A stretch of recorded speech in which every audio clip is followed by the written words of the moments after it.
All right, this chapter is a little bit shorter than the last one.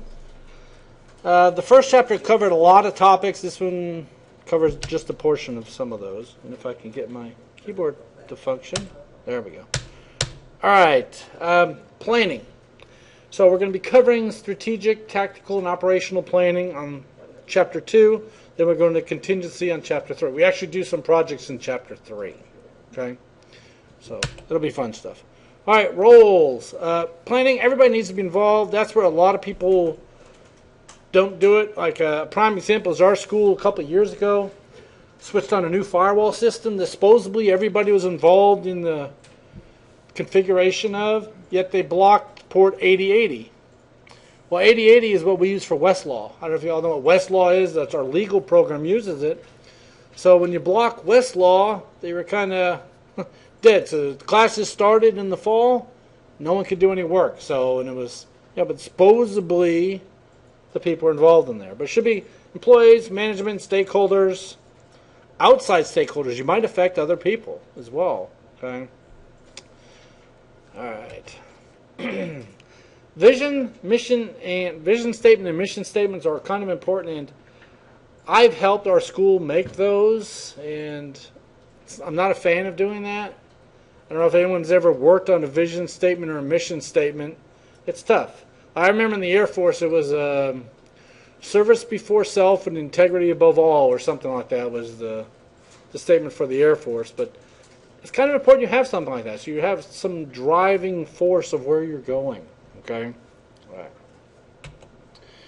All right. The whole point of this is to get toward your goal. So you come up with a goal. What are we going to do? We are building a whatever. Now we need to make sure everything we do along the way gets us there. Okay? All right, and the planning will obviously give us directions for that. And the leadership should be the ones that are leading this. Okay? Here's a value statement. RWW values commitment, honesty, integrity, and social responsibility among its employees and is committed to providing its services in harmony with its corporate, social, legal, and natural environments. Wow, it probably took them 6 months to make that, because I've been to some of those meetings and they take forever. Okay. They give us our foundation for planning. I don't remember our exact statement at Rose State, but it's about teaching the community. So that's what everything at our school is geared toward. Okay. The vision statement, here's an example of that. Random Widget Works will be preferred manufacturer of choice for every business's widget needs with the RWW widget in every machine they use. Yes. So there's our vision, and then our mission statement. It says Random Widget Works designs and manufactures quality widgets and associated equipment and supplies for use in modern business environments. Okay. Basically, it declares what you would be doing. Okay. Where are our operations? That's where we say we're teaching college, students, stuff like that. Right? And here's Microsoft's mission statement. Whatever it is. Okay? Okay, strategic planning. We have a strategic planning committee that meets every so often. I was actually on that committee for a short period of time. And you look at, what are we going to be doing like 5 years out? Okay? Yeah, I think everybody signed it now. Yeah. So they have what's called a 5-year plan at our school. I don't know if you guys have something like that here, but it's what are you doing? Not today, not tomorrow. What are we doing in 5 years?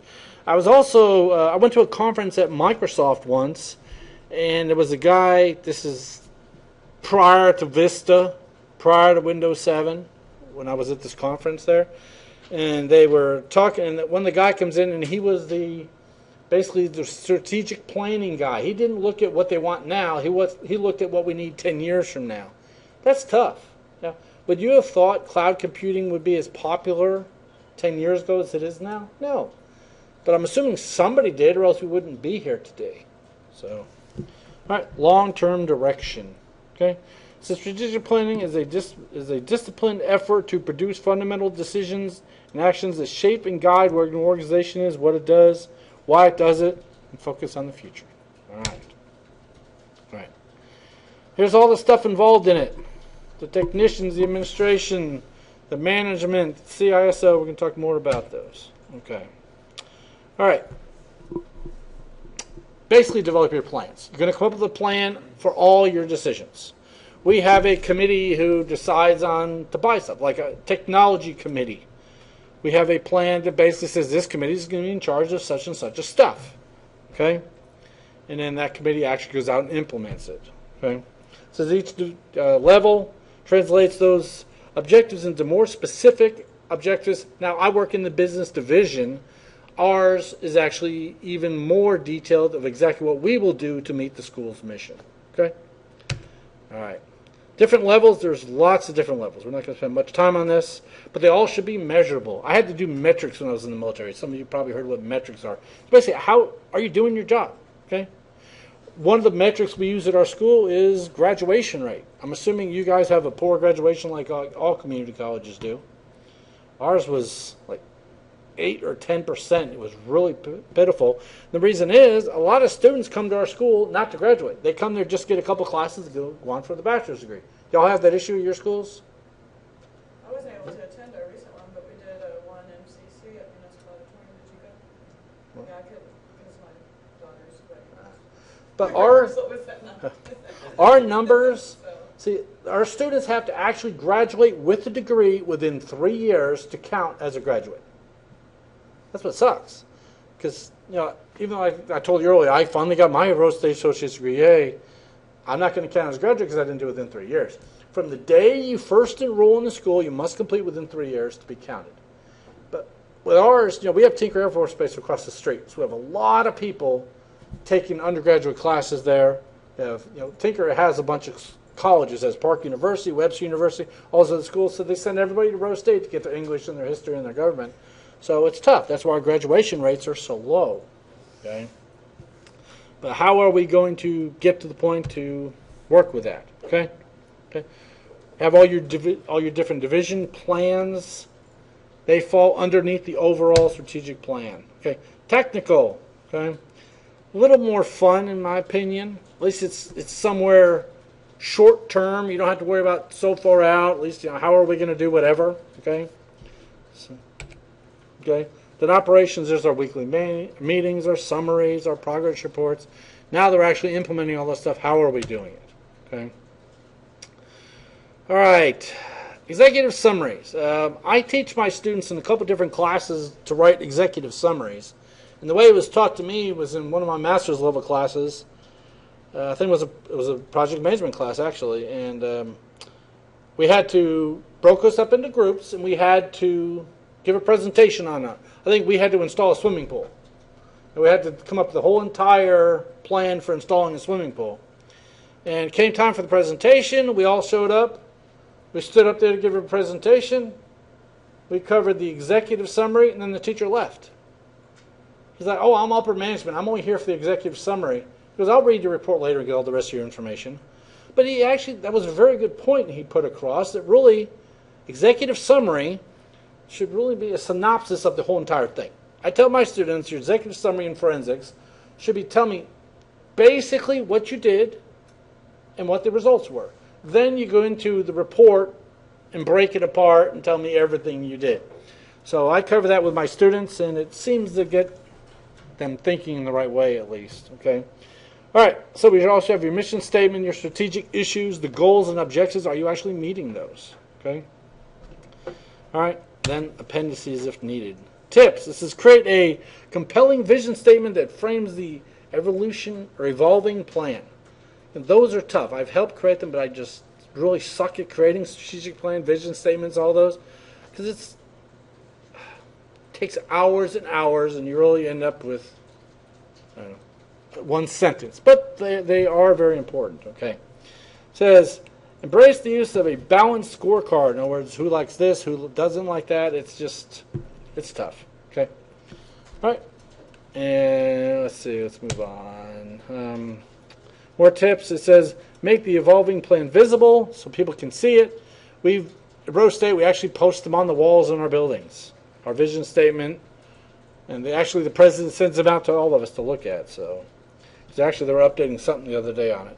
Be persistent. Okay, make it a continuous process. That's where a lot of people fail. They think you're doing things one time. Okay, lighten up and have some fun. Yeah, it doesn't happen so often, but okay. We actually had a strategic planning meeting middle of May. We have something called the Atkinson Heritage Center at Rose State.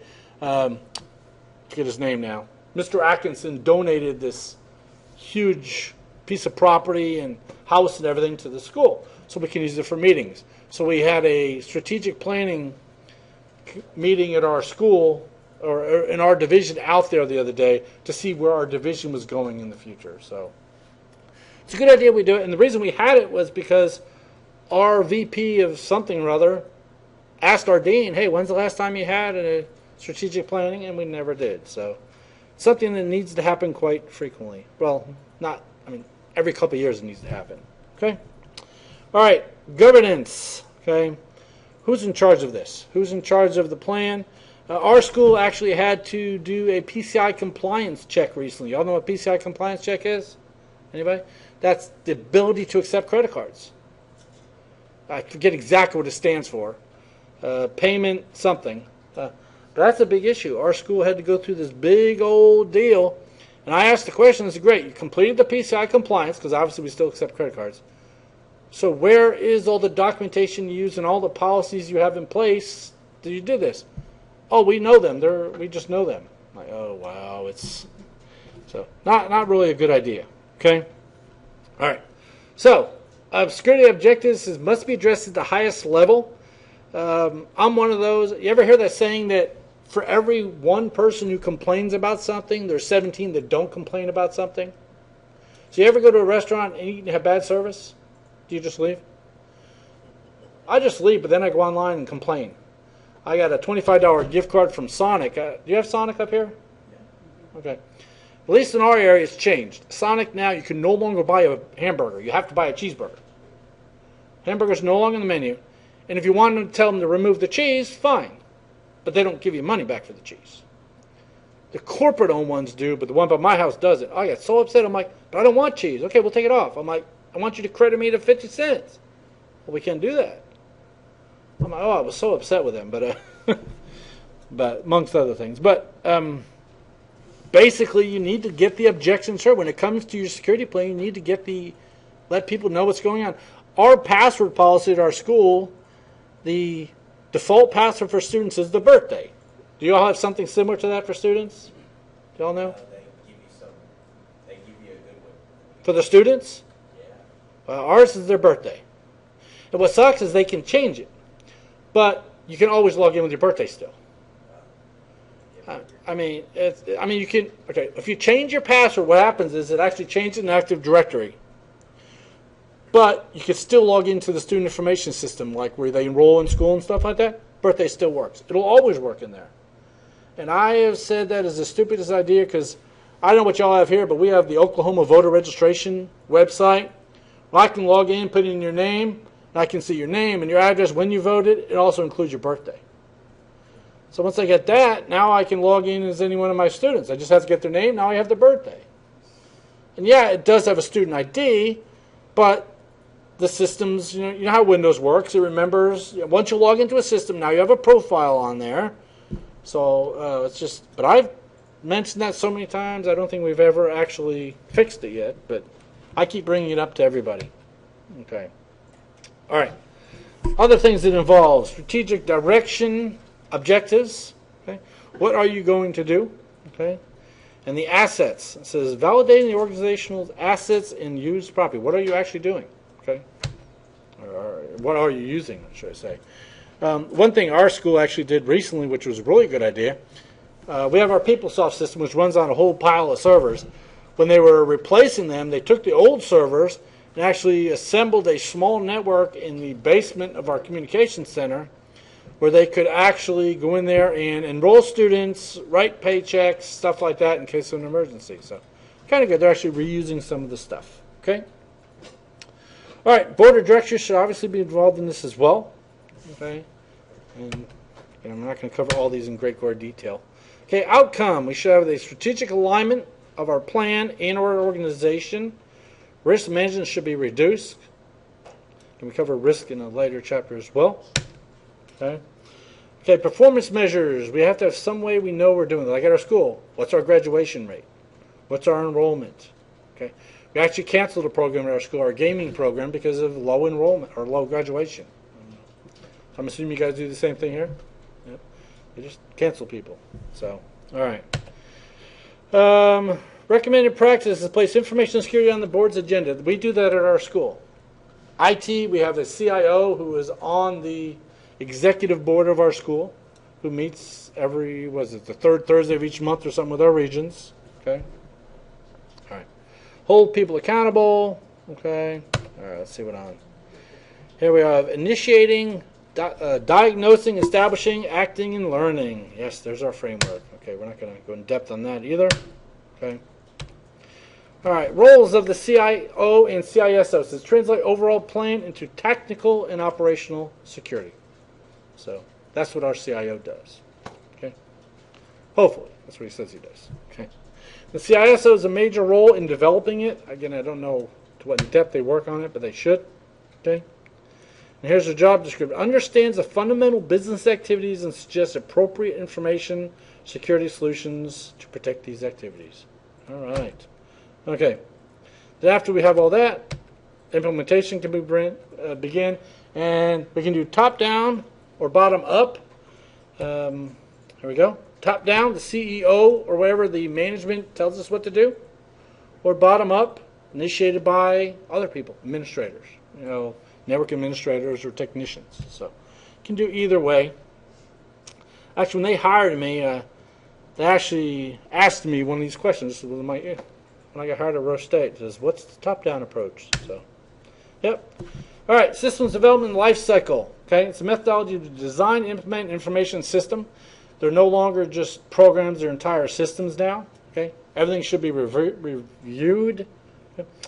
When I worked at Tinker in the software development flight, we were CMM level 2, which is the capability and maturity model. It's a way of developing software.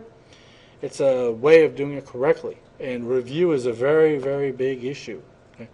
Writing software, you always design it first, get it reviewed multiple times until everybody's happy with it. Then you actually start writing the code and get it reviewed. So there's many steps. This isn't necessarily about software, but systems go through the same basic thing. Okay.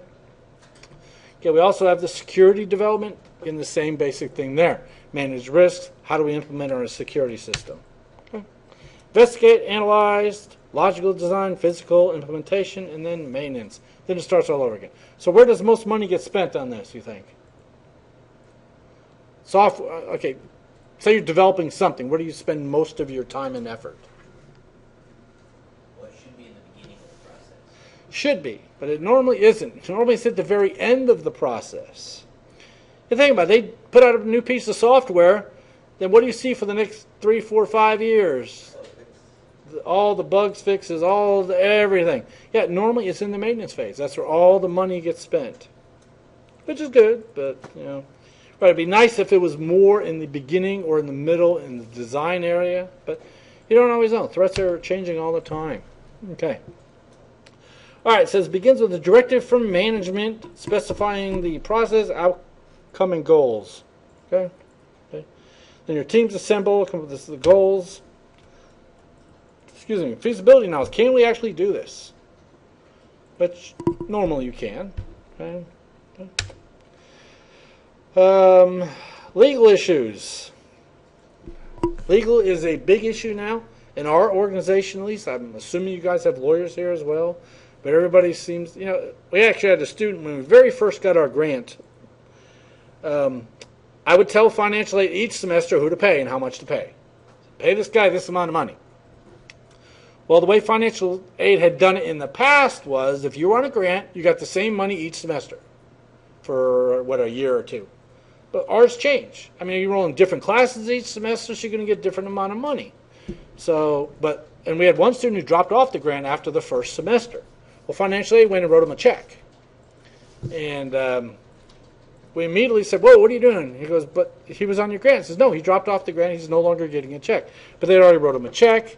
And then what sucked was the student immediately went and picked up the check and cashed the check. The school asked for the money back. They never got it back. Never, ever got it back. He says, well, I will be contacting my lawyers and what happens from that point on.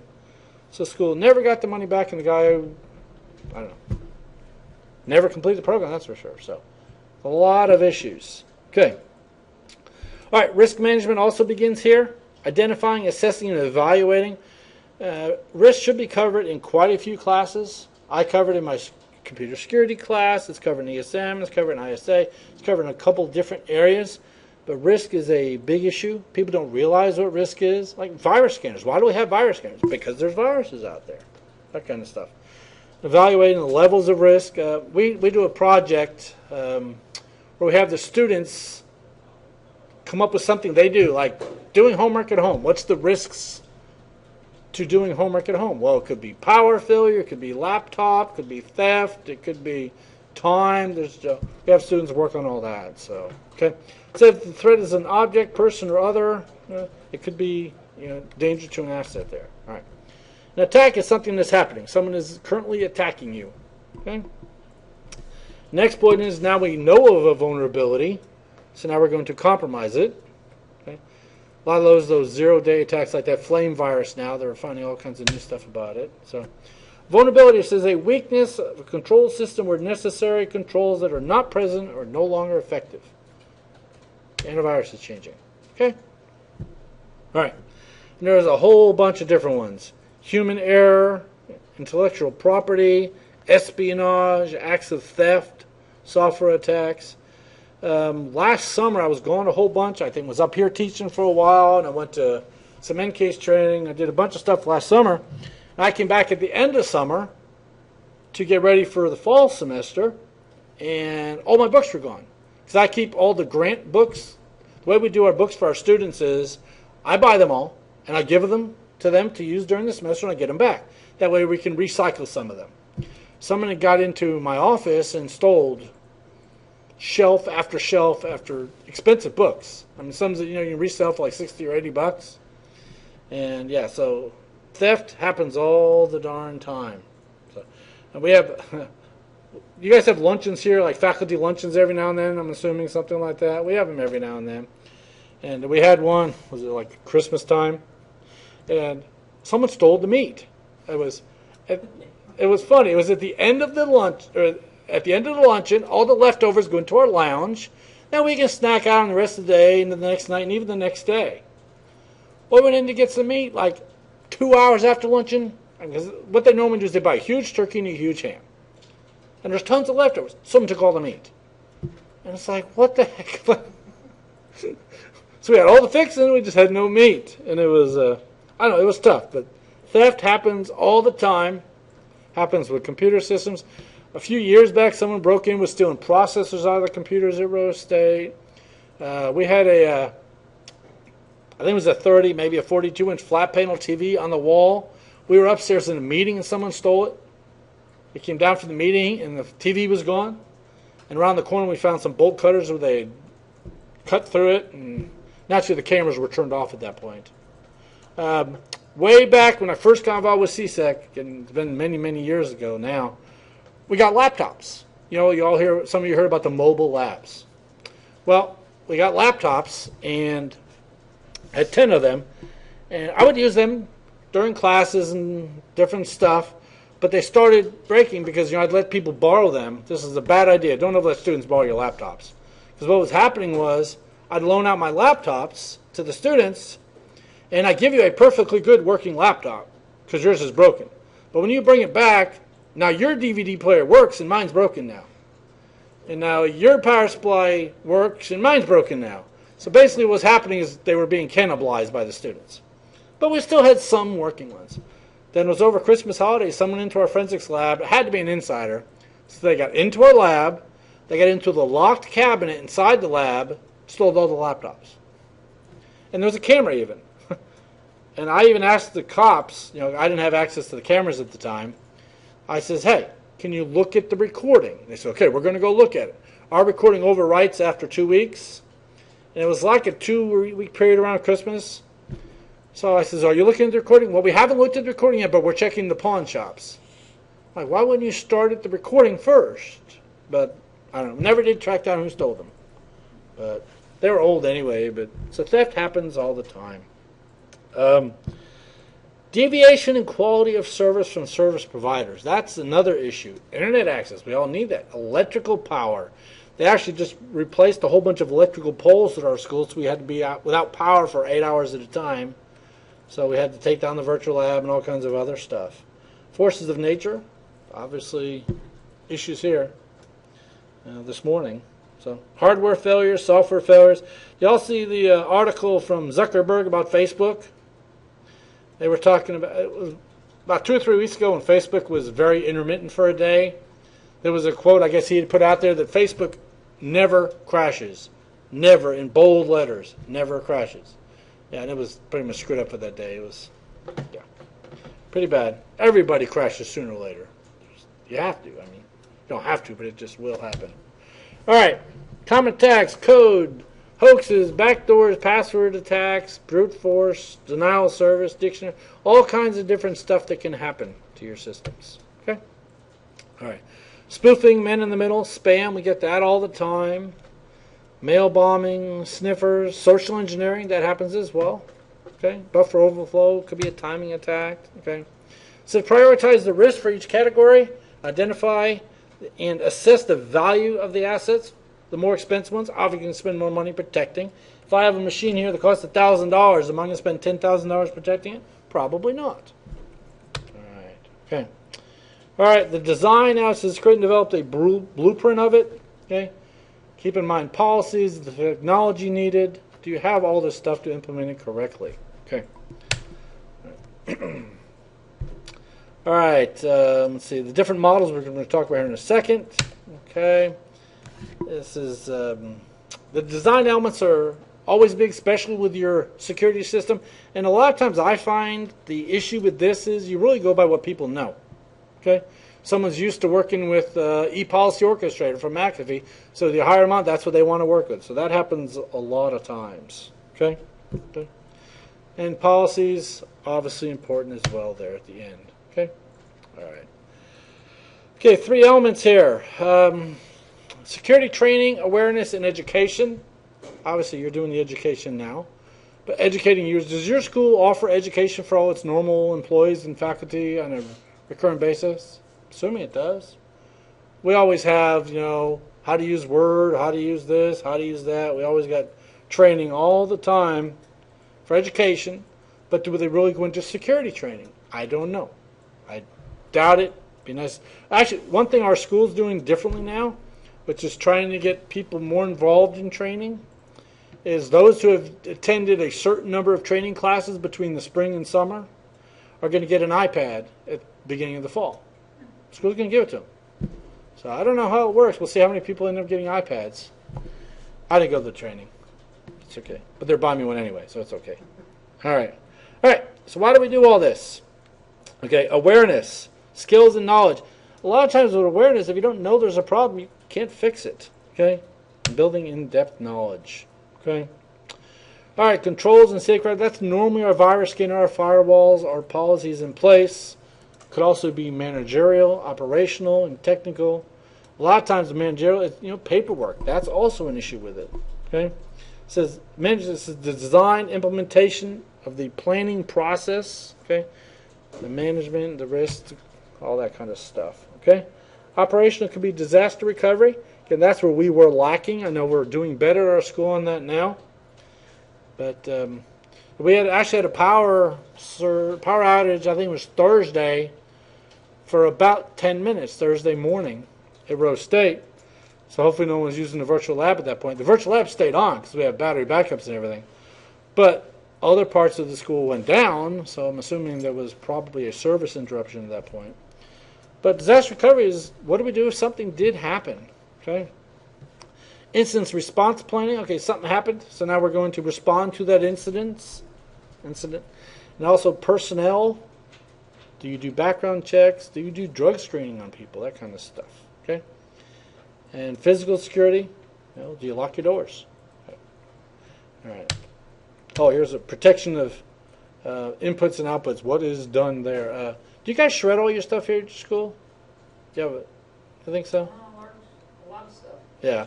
Yeah, we shred a ton of stuff. We hire it out. I guess it gets sent to some shredding organization, but know, little stuff like that people don't realize. I actually did a my penetration testing class this last semester. I did a project where I gave them. I took a sheet of paper that was a receipt from my dentist. Then on that, I put a couple other receipts where I went shopping. I just laid them on top of it. Then I shredded it with a crosscut shredder. Then I gave it to the students. They had to reassemble it. And they were amazed. I mean, the good thing was they were only having to assemble one piece of paper. But they were amazed that within, I think one guy said in 40 minutes, he totally assembled the entire thing, got all the data back again. So, again, it was only one sheet of paper, but it had a lot of data on it. And what I did is I made them a quiz. Well, they had to answer. Said, which dentist did I go to? How much did I pay for apples? That kind of stuff. Because I had, I had like 4 receipts all on one piece of paper. But it was a good learning experience to them to realize that shredding doesn't necessarily get rid of it. It's something. But, if you grab some shred, think about it. If you shred a piece of paper, your shredder is going to be in layers. So the odds are you can get something out and recover it. But the students, they kind of freaked out when I handed it to them. I gave them each a little baggie full of shredder.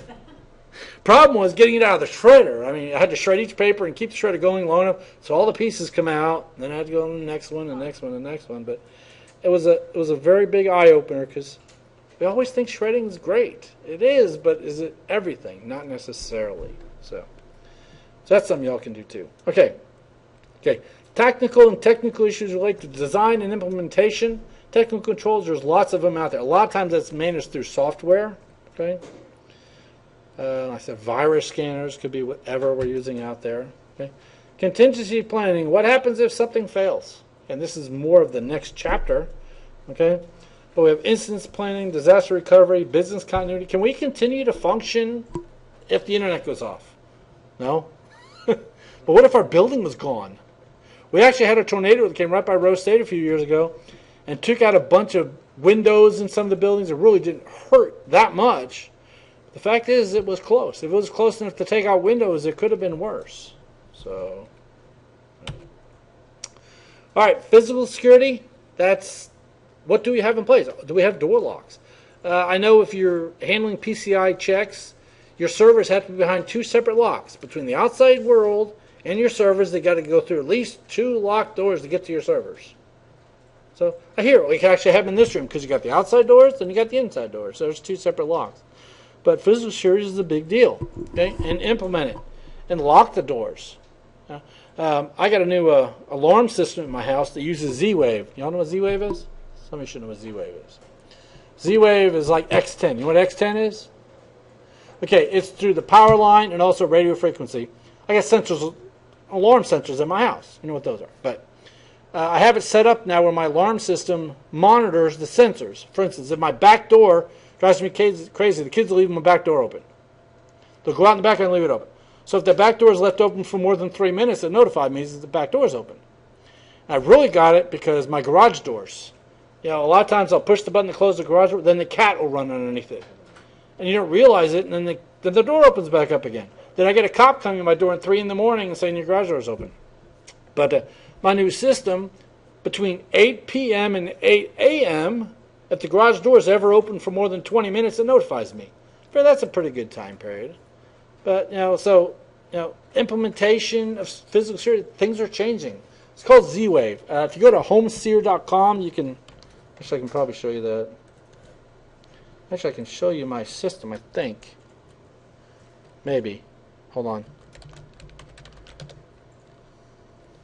I don't know if I know the password.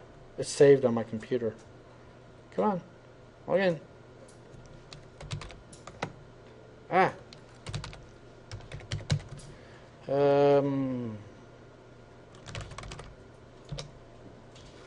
Don't remember my password. Hold on. I can get it.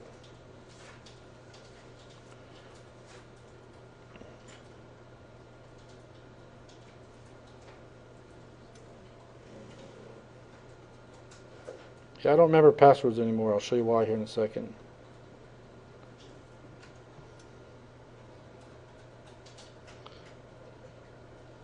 There it is. There it is.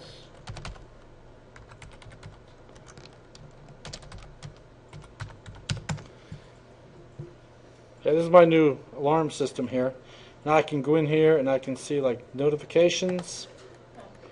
I can see system. Which one of these has it on here? Oh, come on.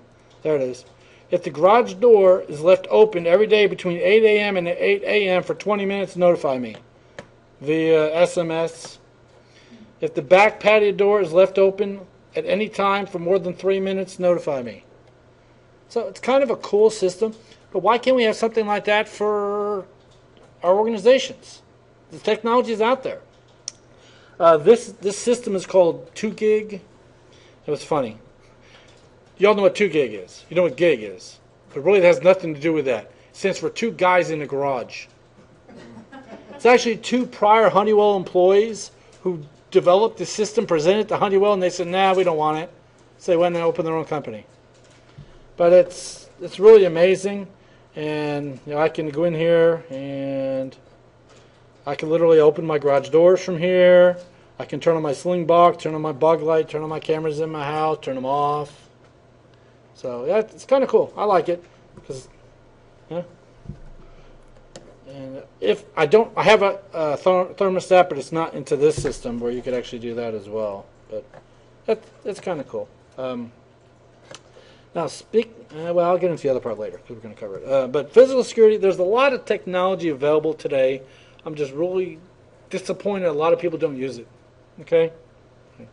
All right, maintenance and countermeasures. Our stuff changed. Do people check it? Tinker Air Force Base. Y'all heard of that place, Oklahoma City. Man, years ago now, they found that a portion of the fence out in the woods back south of the base was down. Like a huge portion of the fence was down for they don't even have a clue how long.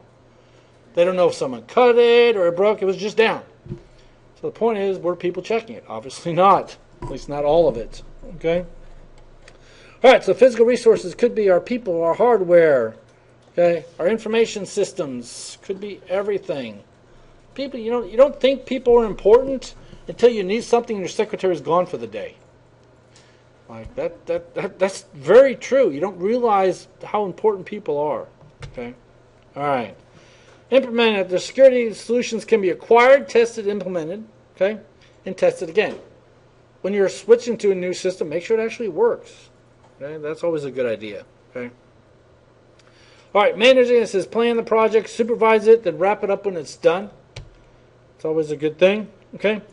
Who should be on this team? Well, some champion. In other words, who's going to be running this thing? Okay.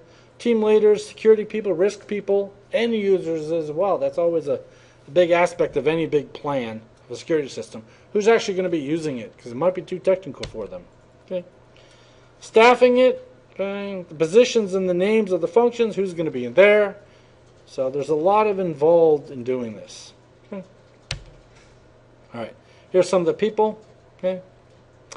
We have our security managers, technicians, owners, custodians, users, just all kinds of people involved in the information security area.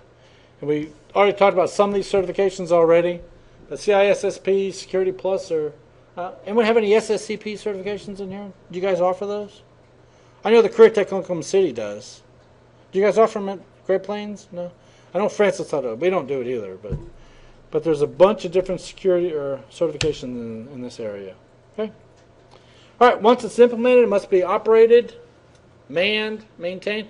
Because prime example of something like this is we have that PeopleSoft system. They're actually updating it right now. They're supposed to be done updating it to end of summer. So we have these people that are in there doing all that. But when they're all done updating it, they're going to leave. So are we actually getting all the information we need so that we can continue to maintain and operate it after they leave? You don't always know. Okay. All right, the program is not adjusting adequately to changes. Change it again. Okay.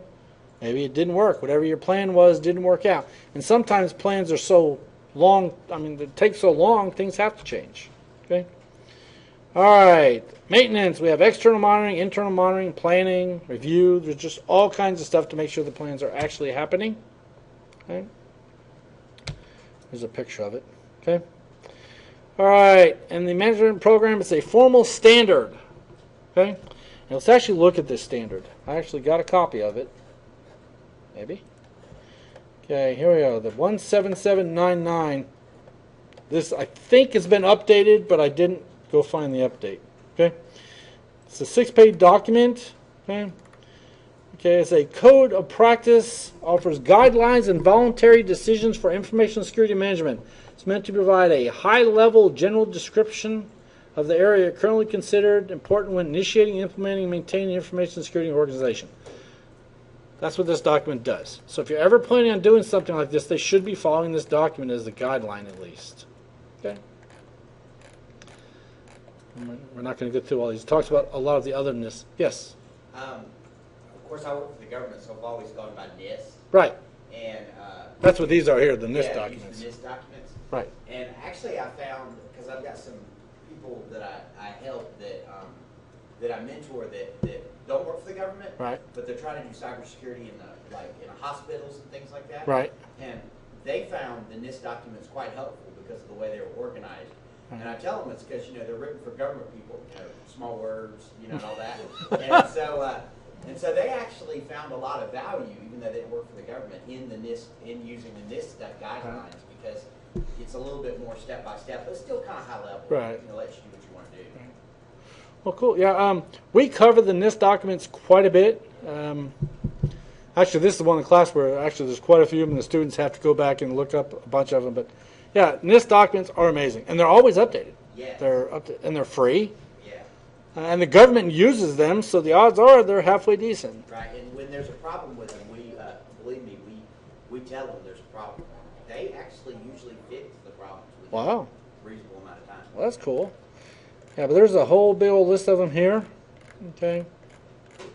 All right. So this is a decent document. Again, I know it's been updated since I got this copy, but yeah, gives you an idea. Okay. All right, that's the end of this chapter. All right, let me stop this recording.